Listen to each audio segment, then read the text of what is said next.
It's been an incredible year.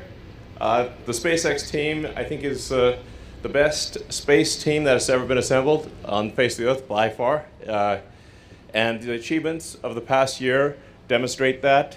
I think to a degree that is mind-blowing. Like what you have achieved over the past year is nothing short of incredible. And one day we will indeed occupy Mars. So let's go through everything that SpaceX has achieved that you've done, and it's actually going to take a while, by the way. This is going to take a minute. So first of all, with Falcon, we have achieved the most launches of any rocket in a single year ever. So the next best was the Soviet Soyuz, which I think did a little over 60 launches in a year, and we did 96. So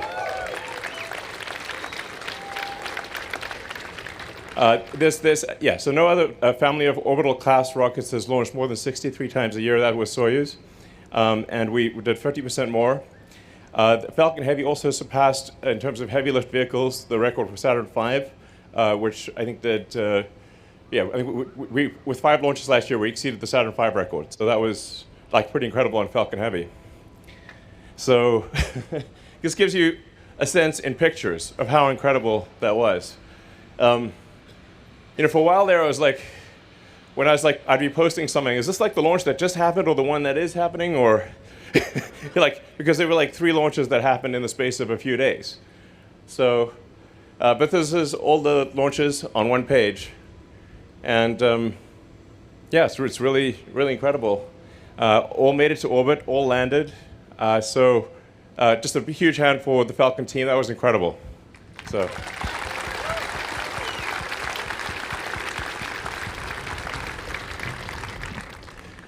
And 2/3 of the missions were Starlink, but 1/3 were for other customers, for NASA, for other communication satellites. It was a combination of Starlink plus a lot of other missions. So even if you just take the non-Starlink portion of the flights, that was more than any other vehicle last year by a long shot. We launched NASA's Psyche, ESA's Euclid, the X-37B spaceplane, multiple transporter missions. We did missions for OneWeb, Viasat. And we're actually on contract to launch Amazon's Kuiper constellation. And we treat everyone fairly, so just one. We managed to do 19 flights on a single Falcon 9 booster, which is really incredible, in 3.5 years. That booster did 860 satellites and delivered 260 metric tons to orbit. So it's like, wow. So there's a lot of wows. It's worth, how long ago was it that we landed a booster? It was actually 8 years ago, in December, roughly 8 years ago. And since that time, we've landed 260 times. So 260 landings. It's just like, wow. There were a lot of people that said that it couldn't be done, and then there were a lot of people that said even if it could be done, it's a dumb idea, that it wouldn't pay off, that it wouldn't make sense. But we've shown that in fact it is absolutely the right idea. Reusability is the key to a great future in space. It's essential. We need reusability for rockets, just like we have reusability for cars, for airplanes, for bicycles, for horses. Obviously, reusability is essential. And the fundamental invention that is necessary for humanity to become a multi-planet species is a full and rapidly reusable, reliable rockets. So, like Space Pirate. It's incredible how much has happened in 8 years. So, I wonder what will things be like 8 years from now. And hopefully I think we will have landed on Mars. And I think we will have sent people to the moon. And maybe if we get lucky, we'll have sent people to Mars within 8 years. You know, the key question, sort of, I think, about for civilization is, the key test, perhaps, for civilization is, do we make it through this Fermi great filter of going from a one-planet civilization to a multi-planet civilization? And if we do become a multi-planet civilization, we may go out there to other star systems and discover many long-dead one-planet civilizations. And we don't want to be one of them. That's lame. We don't want to be one of those lame one-planet civilizations. But I think we should always regard civilization as fragile, as not something that, not a situation where there is an inevitable upward trajectory.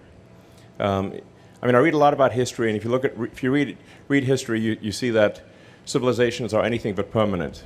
That many civilizations have risen and fallen over the years, over the centuries and millennia. And eventually the sun will expand, boil the oceans, and destroy all life on Earth. Now, admittedly, that's, several hundred million years in the future, but it's only about maybe 10 or 20% of the existence of Earth itself. If Earth is 4.5 billion years old, then another 20% longer, and intelligent life would not have evolved, because it's taken us a long time to get to this point. So, that's really the key test. Do we become a self-sustaining multi-planet civilization while civilization still exists, or don't we? I think that's really the key question.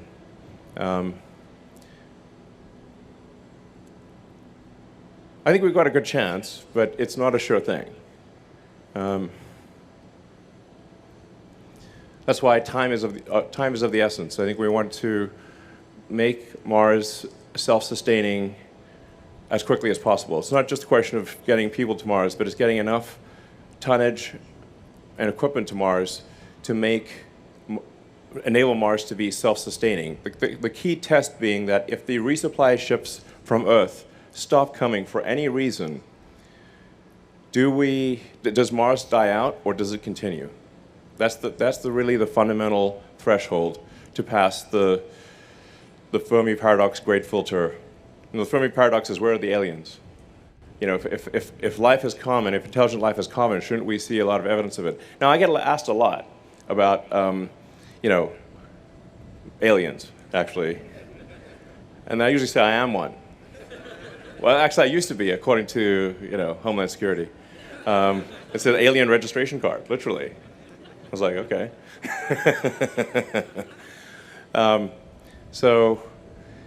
But the truth is, I actually have not seen any evidence of aliens, which I think is maybe a bit more troubling than if I had. I have not seen any, and I'd be on it, and you can pretty much guarantee that I would post about it instantly, okay? I was like, yep, we got one. This is a spaceship for sure. But I have not seen anything.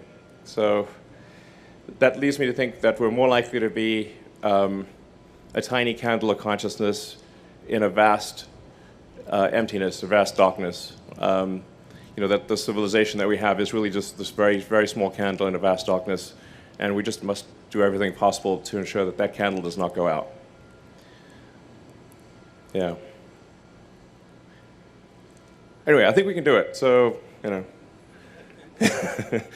but we need to move fast, because you just never know. I mean, there could be, at any given point, like Stephen Hawking actually, I believe, said that he thought there was like roughly a 1% chance in any given century of civilization ending. That was his rough estimate. I think it actually might be higher than that. So we just want to go there fast. So this is getting back to Falcon 9, back to reality. These are all the launches we've done. And you can see how the cadence of launches has rapidly increased over time.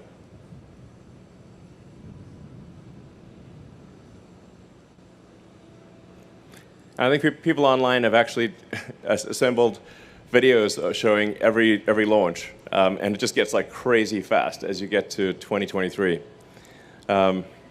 So we've done a 19th reflight. We're now qualifying Falcon 9 to be able to do 40 flights, and we're aiming for maybe as much as 150 flights this year. So, and then let's not forget fairing recovery, because actually a lot of people don't realize we recover the fairing as well. This was actually very difficult to recover the fairing. So it costs an immense amount of effort. But we now quite regularly recover the fairing, and we've reflown fairings 300 times. So congrats to the fairing recovery team. That was actually pretty damn hard. So.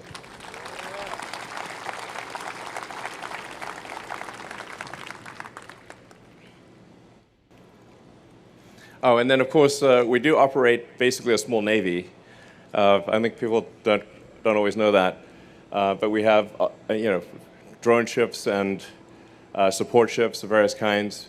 So we've got a small fleet of ships, and we operate them very efficiently. I think people also sometimes don't know the size. Like, you can see the size of the ship by the person walking around on it. It's not small. So it looks cool. I like this sort of, it's kind of a Darth Vader aesthetic, but I like it.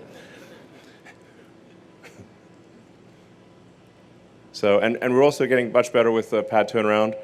We achieved a 3-day pad turnaround, and I think we're aiming to hopefully, get under 24 hours pad turnaround by the end of this year. So in terms of launch rate, so it's been 15 years since Flight 1 of Falcon 1. Oh, sorry, Flight 4 of Falcon 1, the first one to reach orbit. So 15 years since we got anything at all to orbit. And now we're aiming to have 150 flights or thereabouts this year. So, and these are big rockets at this point. Falcon 1 is a little rocket. In fact, when I see Falcon 1 right now, I was like, man, I think I'd probably tuck that under my arm and just take it home with me. It was like launch it in the backyard or something. It looks so cute. But at the time, Falcon 1 did seem like it was extremely difficult. It took us 4 flights to reach orbit. And it did seem kind of big at the time, but now it's like a adorable thing. So, yeah. So the most profound metric, or the metric that really describes the magnitude of what SpaceX achieved in 2023 is the mass to orbit number. So, and you can see the incredible change just year over year. So 2021, we're slightly below rest of world. 22, we, I think, roughly doubled what the rest of the world did. And last year, we were 80% of all mass to orbit. So when rest of the world, we mean like the rest of US industry, Europe, India, China, Japan, everyone. So there's not a lot of industries where a company is doing like 80% of everything. And then what's really mind-boggling is that number should increase by 50% this year. So I guess on the order of like 90% of all mass to orbit, not counting Starship. So as we start launching Starship is like roughly 100 tons to orbit with every flight. There's a path to getting Starship to do over 200 tons with full reusability. So 200 tons to useful orbit with full reusability. And it's really an incredible amount. 1,200 tons of useful load to orbit last year. That's just astounding. So I think that really deserves a round of applause. Like wow, I mean, that's the most mind-blowing.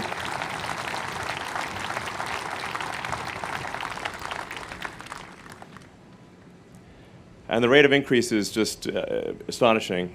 Now, these numbers will actually look very small in the future. In order to build a city on Mars, we'll need to be kind of in the million-ton to orbit range. So maybe a little higher, ideally a little higher, but it's sort of, if you just try to get things to the right order of magnitude, like not trying to get to an exact number, but try to get the order of magnitude right.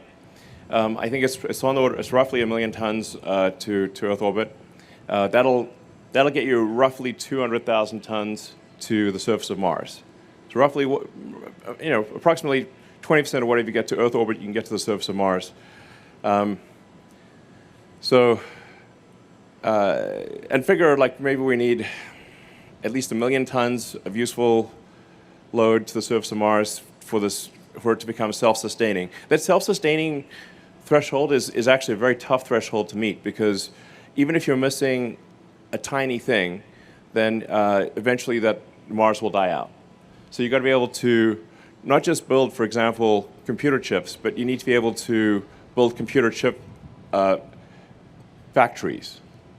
Because if you can't build computer chip factories, the factory that you do build will eventually break down, and then you will have no chips, and then that's it. So it's kind of like a long sea voyage, where if you're just missing vitamin C, yeah, you'll cruise on for a while, but then your teeth will fall out and you'll die. So that was a real problem in the old days.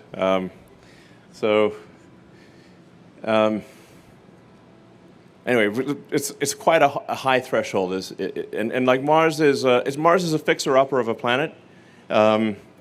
Needs some work, but so it's not like you can just run around outdoors and fish or live off the land. You can't live off the land on Mars. So it's really quite a lot of work that's required to make that work. So Dragon, an amazing amount of progress with Dragon, and an incredible track record of success. So by as of last year, the Dragon's fleet time on orbit exceeded the space shuttle fleet. So we had a cumulative over 1,300 days of time on orbit as of last year. So that's pretty mind-boggling that Dragon has now had more days in orbit than the entire space shuttle fleet. It's like, wow. So, yeah, and we've had now Dragon has visited the space station more times than the space shuttle as well. So it's an incredible achievement by the Dragon team. So once again,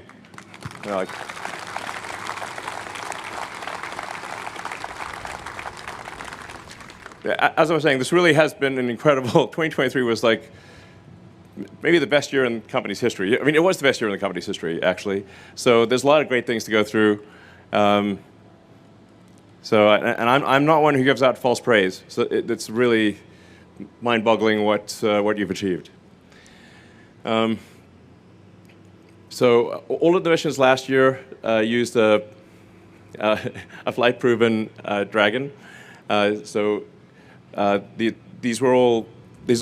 These Dragons are all flown before, and this year we're looking to fly maybe 7 or 8 Dragon missions. So it's really been, fantastic success by the Dragon team. This doesn't have audio. There's no sound in space.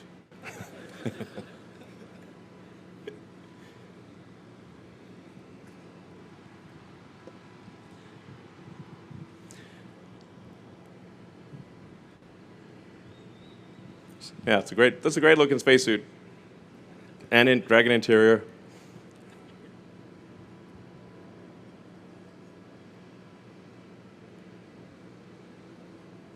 So, yeah, so we've now sent 42 humans to orbit, to be precise. Space is relatively easy, but orbit is very difficult. So we've now taken 42 humans to orbit and back. And I have to say, if there's one thing I wish for, it is that we bring them all back safely. That's like sometimes people say, well, what is the one thing you wish for? I said, I wish we bring the astronauts back safely. That was one thing. If I had one wish, that's what it would be.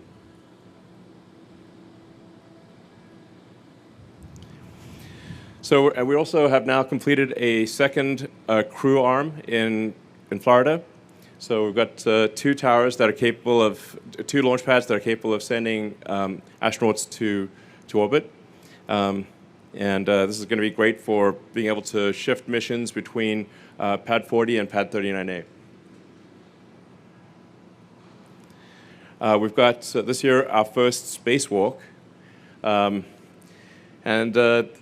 So we've got to redesign the suit so that you can actually move around in it, and you don't just like, pop out like. Because if you just inflate the suit, you just basically, you're kind of like one of those like balloons at a party or something, So it's quite hard to still be mobile in an inflated suit, and have the joints move and stuff, and then we will actually evacuate the whole spacecraft. So everyone, even those that don't go on the spacewalk, will still be in vacuum. So obviously very important that it work. We don't have like a little hole in the suit or something go flipping around. But I think obviously we're going to put a lot of testing into this, and but this is going to be another significant milestone, which is to have a suit where you can be in like the vacuum of space with just nothing at all, and just be out there. It's actually hard to conceive the concept of nothingness, and it's not technically nothing. Like there's a small number of particles per cubic meter, but it's pretty damn close to nothing.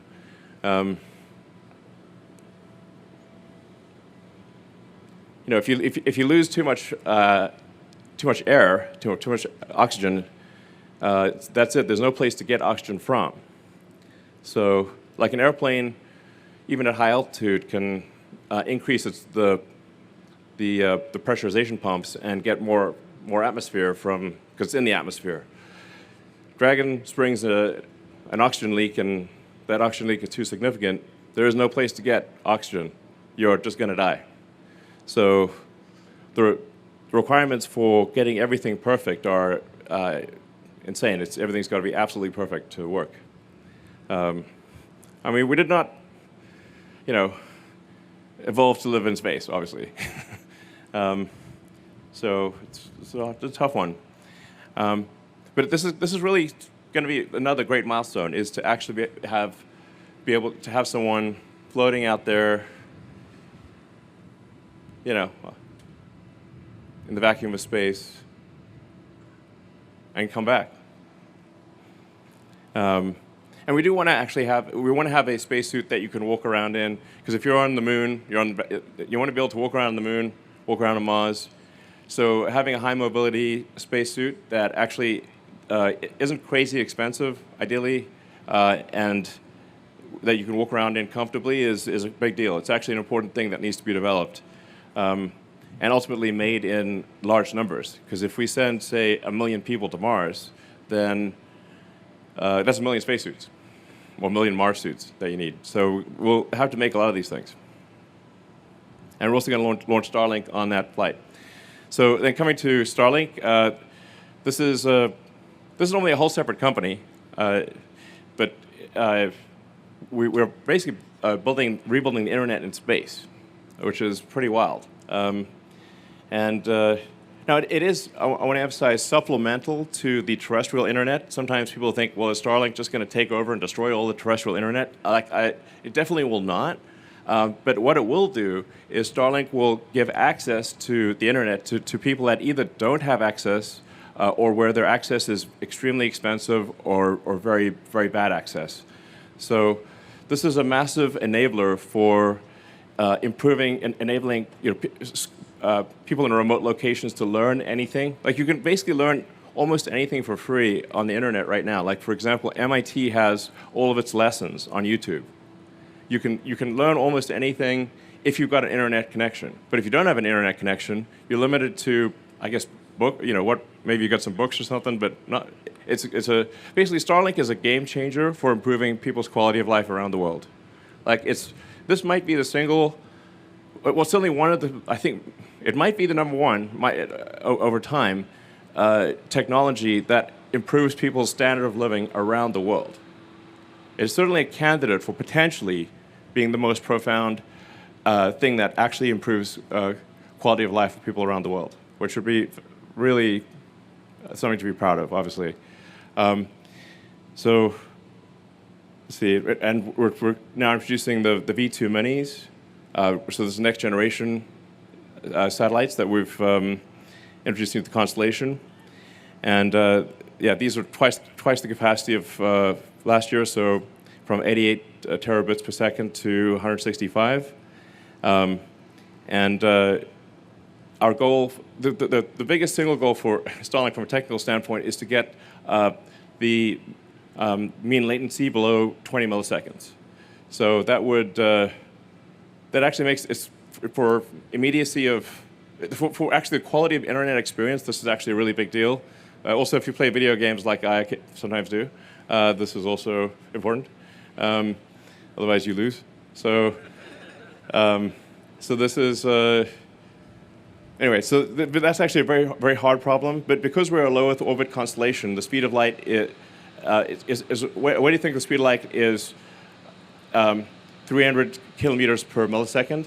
So if we're at 550 kilometers, think of it like roughly 2 milliseconds up, 2 milliseconds down. So if you go up, down, so 8 milliseconds speed of light limitation. And then almost everything else we can actually address. Like we can't go faster than the speed of light yet, you know, but yeah, probably ever.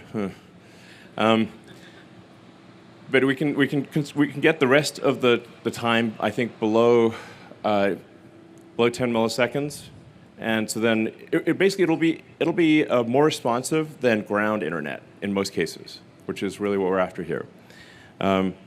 So yeah, this is really amazing work. We also have now launched the Argon Hall thrusters, which are very low cost.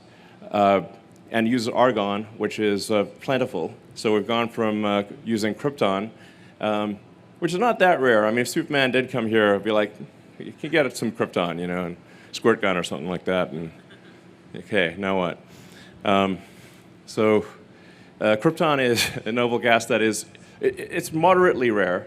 But we would actually be using a huge percentage of the world's krypton if we were launching that with the Gen 2 satellites. And so we moved to argon. And argon is actually extremely plentiful. In fact, right now you are breathing approximately 1% argon. So argon is, there's a lot of argon.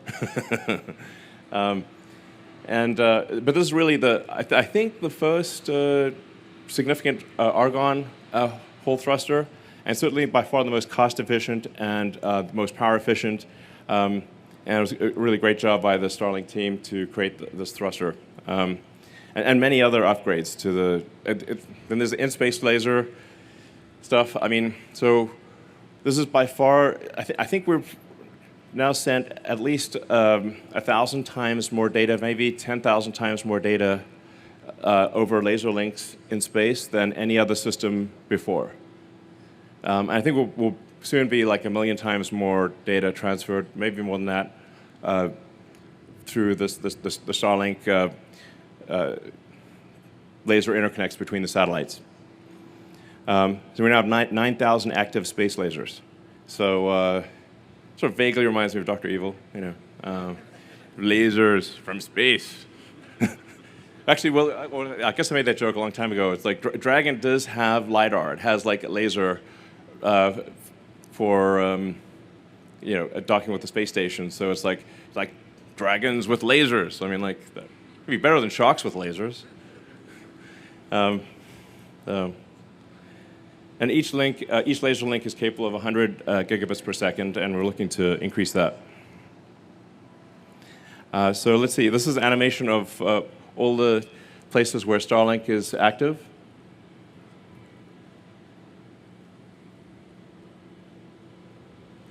So obviously, a lot of the Starlink activations depend on country approvals. So as we are able to get a country approval, then you see rapid adoption within a country. And hopefully we'll get most of the rest of the countries will get the approval hopefully this year. And we'll be able to go almost worldwide Some countries are probably unlikely to approve our system, but most countries we think we should be able to get to. So, and our goal this year is to activate service in more than half of the world's population. So that would be fantastic. But I do want to emphasize, because we're all going to put this this presentation online, that Starlink is supplemental to terrestrial internet. It is not does not replace it. It is Starlink does really well for like low population density areas, but it is really not going to be competitive in high density cities, or it's really low density situations, which is really where the need is. So anyway, it works well with other internet providers, is what I'm saying. Then we've got community gateways. I'm told this is a town called Unalaska in Alaska. So that's a real place. So we're putting a lot more gateways down. As we increase the number of gateways, that improves latency. So we've now shipped our next-gen hardware. That's version 4 of the user terminal. So that's it allows us to lower the cost of Starlink. And we'll be introducing the Starlink Mini later this year, which can fit in a backpack. So that'll be pretty cool for anyone who wants a very portable Starlink. And then we just opened our Starlink factory in Bastrop, Texas. So that's just a little, about 20 minutes away from Austin. And this is going to be, yeah. I guess some of you guys are part of that. Yeah. In general, we're going to have like a massive round of applause for Starlink. That is for sure, because there's like the achievement level there is amazing. Actually, let's just have a massive round of applause. It's like, goddamn. Yeah. Sorry, it's hard to clap with this thing. Yeah, the Starlink achievements are really mind-blowing. So it's like the Starlink system is an anomaly in the matrix. And then we also just recently launched our first direct-to-cell satellites, and we were able to send text messages directly from a phone to the satellite and then back down again. So we did intentionally misspell these things, by the way. Although actually when I first saw it, I was like, is this real? It turns out it is in fact real. This is, yeah, some Dogecoin jokes, basically. So yeah, and anyway, so it's kind of amazing that you can actually close the link between a phone in your hand and a satellite that's hundreds of miles away. And the satellite can hear the tiny signal that your phone is outputting, which is like such a faint whisper, it's ridiculous. But it can actually somehow hear that faint whisper and be able to communicate with a phone is I think, it's one of those things like, I wasn't sure, is that actually physically possible? But it is. Now, I do want to emphasize this is also not a competitor to phone companies. This is something that will be supplemental, so it's going to be very helpful for remote areas where there's no cell connectivity, or once in a while within a city, if there is a place that has no connectivity within a city, then Starlink will be able to communicate with phones. But it's I think it's something on the order of 7 megabits per second within a cell, and the cells are sort of hundreds of square miles or kilometers in size. So it's good for text messages. You could technically do video if you're the only one, or if there's only a few people in that cell, like if you're in the middle of the Pacific or something like that. Then. But it is something that is going to be very helpful and will, I think, save lives of people. If somebody's sort of hiking in a remote region and they get lost, well, now their phone could actually work, and I think it will actually save a lot of lives, which is cool. So.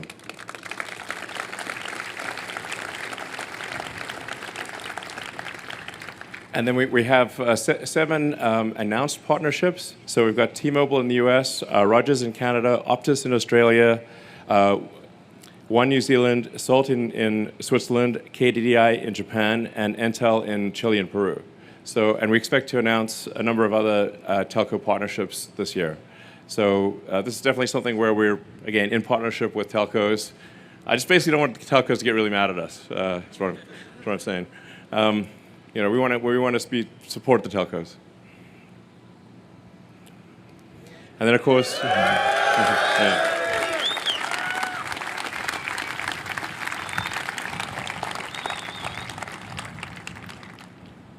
This is slowed down a little.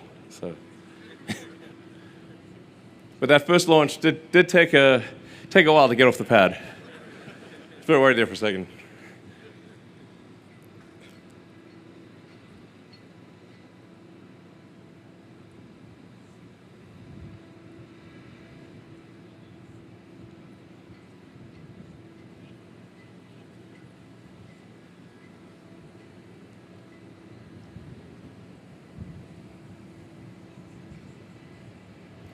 I mean, when that took off, I was like, wow, I can't believe it took off. That was my reaction.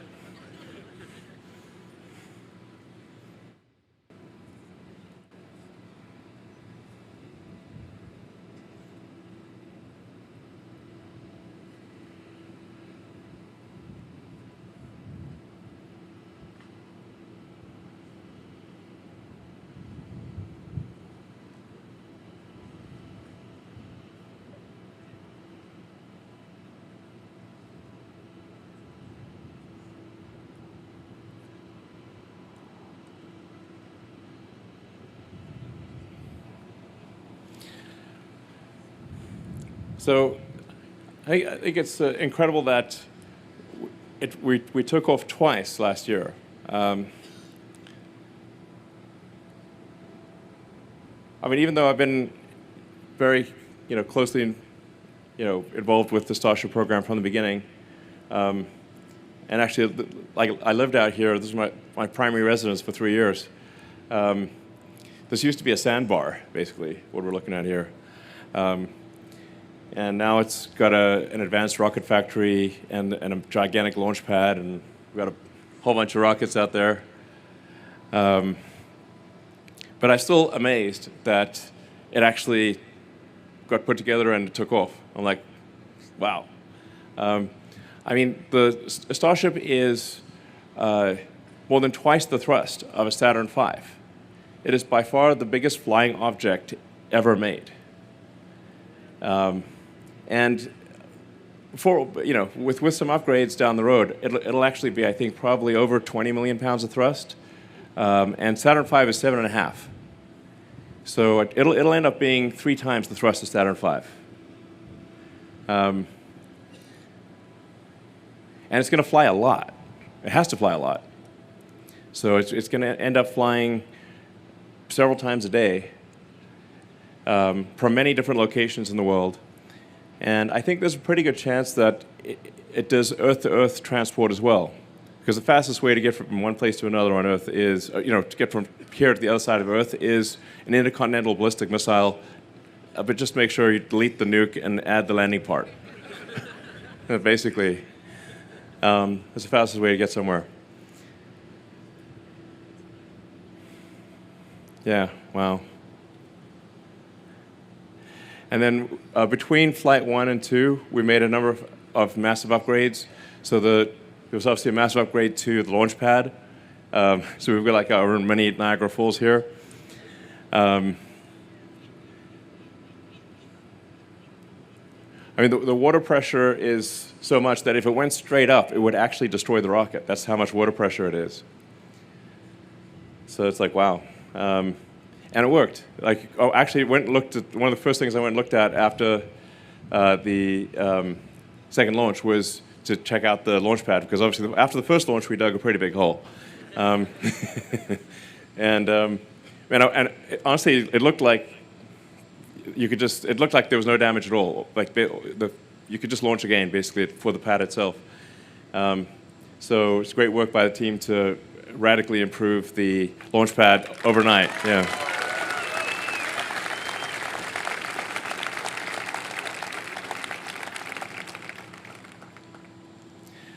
People always like want to use the Statue of Liberty for stuff. Statue of Liberty is not that big. I was like, been there. I actually climbed up the Statue of Liberty in the tiny staircase a long time ago. Anyway, this is a big rocket, and it will get bigger over time. So, yeah.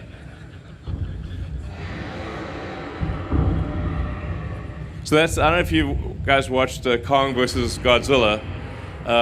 It's like one of the most insane movies I've ever seen, but it's like kind of entertaining in its sheer madness.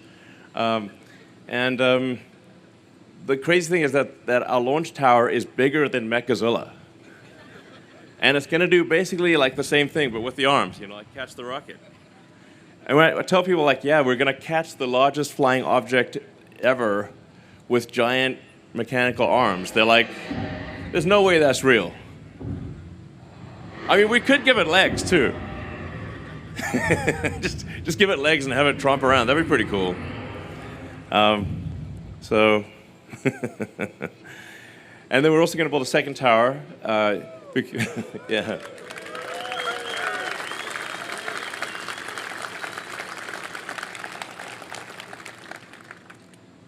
So we're going to really be launching a lot, and we're going to be upgrading one tower while we launch from another tower. So 2 towers is important.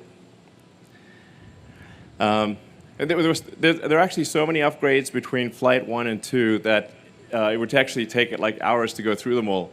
But one of the biggest upgrades was going from hydraulic to electric actuation of the engines. So that actually saved a lot of mass and complexity.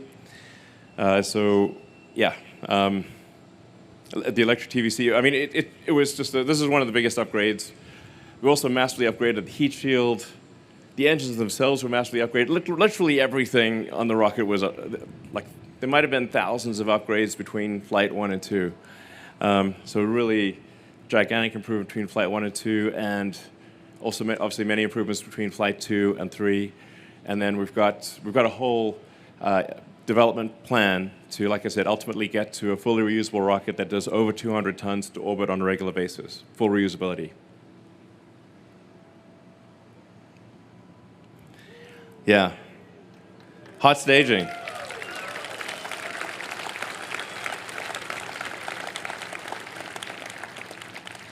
I mean, hot staging was a change that was basically, I don't know, just really within a space of like 3 or 4 months, maybe less, going from, or roughly that, going from previously just kind of like separating the rocket without anything, and to actually lighting the upper stage engines while the first stage engines are still thrusting, and not blowing up the ship, that was an amazing achievement. So I was like, wow, and it worked. So Flight 2 actually almost made it to orbit. In fact, ironically, if it had had a payload, it would have made it to orbit. Because the reason that it actually didn't quite make it to orbit was we vented the liquid oxygen, and the liquid oxygen ultimately led to fire and an explosion, because we wanted to vent the liquid oxygen because we normally wouldn't have that liquid oxygen if we had a payload. So ironically, if it had a payload, it would have reached orbit. And so I think we've got a really good shot of reaching orbit with Flight 3, and then a rapid cadence to achieve full and rapid reusability. And I mean, kind of the mind-blowing thing is, like, there is an actual path that we are on to make life multiplanetary. Can you friggin' believe that? Like, what?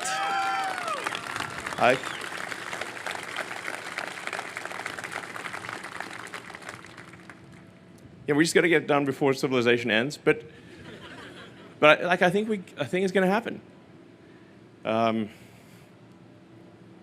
Yeah, right here.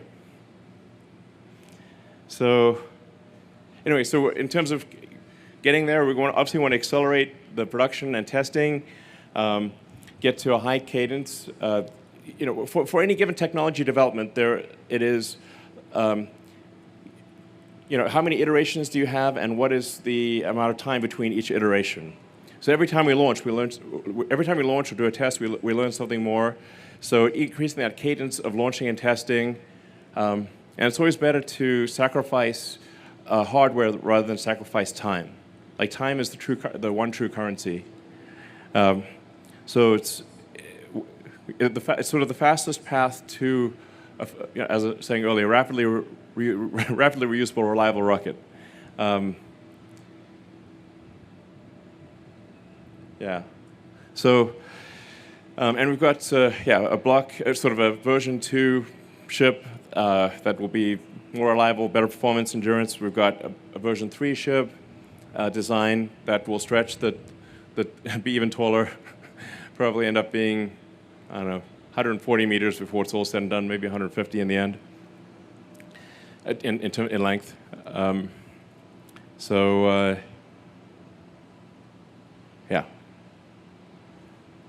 So it'll be even taller than it currently is.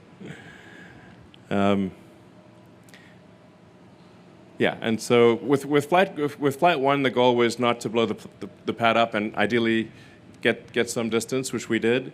With flight 2, it was to get past staging, so we achieved the goal of getting past staging and almost to orbit.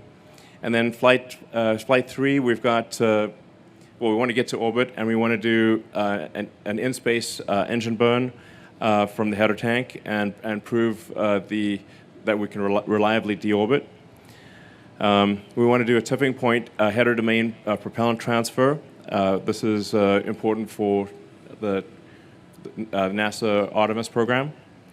And we want to also demonstrate the payload door for the sort of PEZ dispenser for delivering the Starlink, the V2 non-mini, actually probably V3 technically, but the really giant satellites to orbit. Yeah. So, like I said, the mass orbit ultimately of Starship will be, over time, I think millions of tons of payload to orbit. So, compared to present day mass to orbit, it'll be more than 1,000 times. More than 1,000 times greater than mass to orbit currently. That's what it will be eventually, or it needs to be.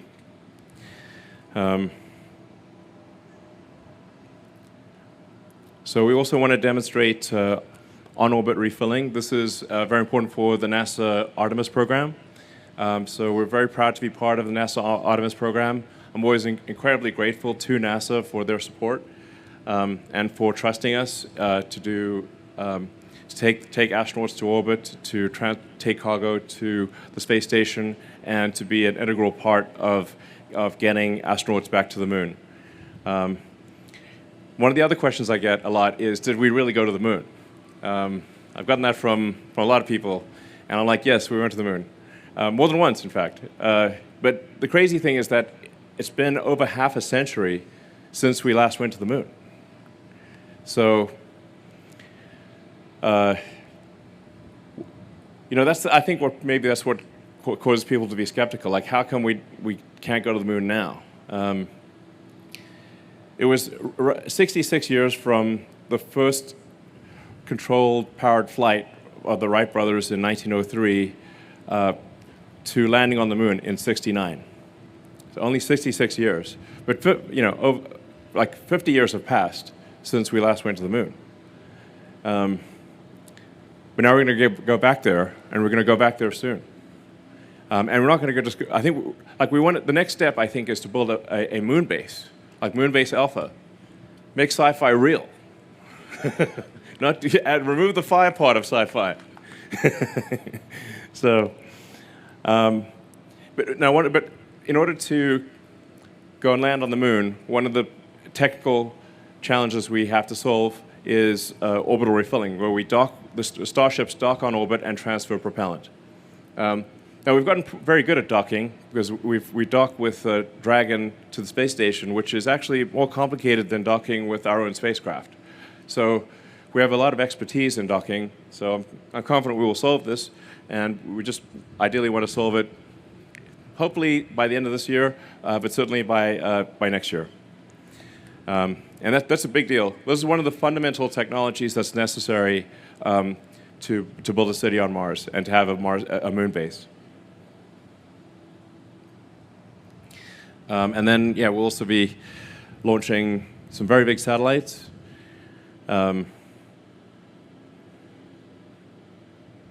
World's biggest Pez dispenser.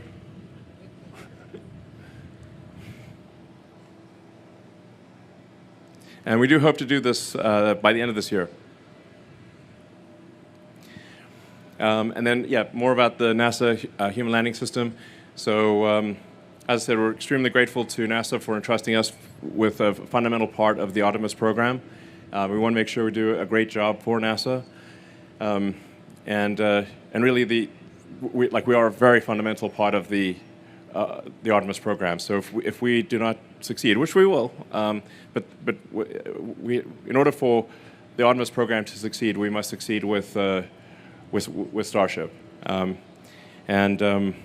Like I said, we actually want to far exceed what NASA has asked us to do.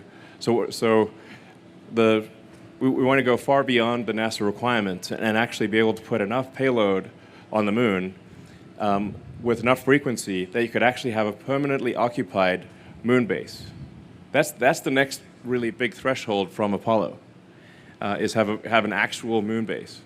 I remember seeing this, I guess, kind of cheesy sci-fi show a long time ago called Moonbase Alpha. I don't know if anybody's seen that, but the moon actually drifts away from Earth. Now this is not going to happen, but it was a cool show, Moonbase Alpha. But we need a real Moonbase Alpha, and we're going to do it. So then, yeah, as I was saying, this is the long-term goal. This is what we want Mars to look like: is starships coming and going, an incredible, beautiful Mars city, and a flourishing civilization on Mars. Ultimately, we can transform Mars into an Earth-like planet with terraforming. Just needs to be warmed up, really, and then it could be ultimately an Earth-like planet, and we could bring the life from Earth. We could extend life from Earth to Mars, and really, it has to be humans, actually, because it's not going to be the dolphins. But we can bring all the creatures with us, and we can ensure that life on Earth continues on Mars, even after Earth becomes unlivable in the distant future. So anyway, I'll go into questions. Like and subscribe if you haven't yet, and I will see you in the next video. Thank you so much for watching.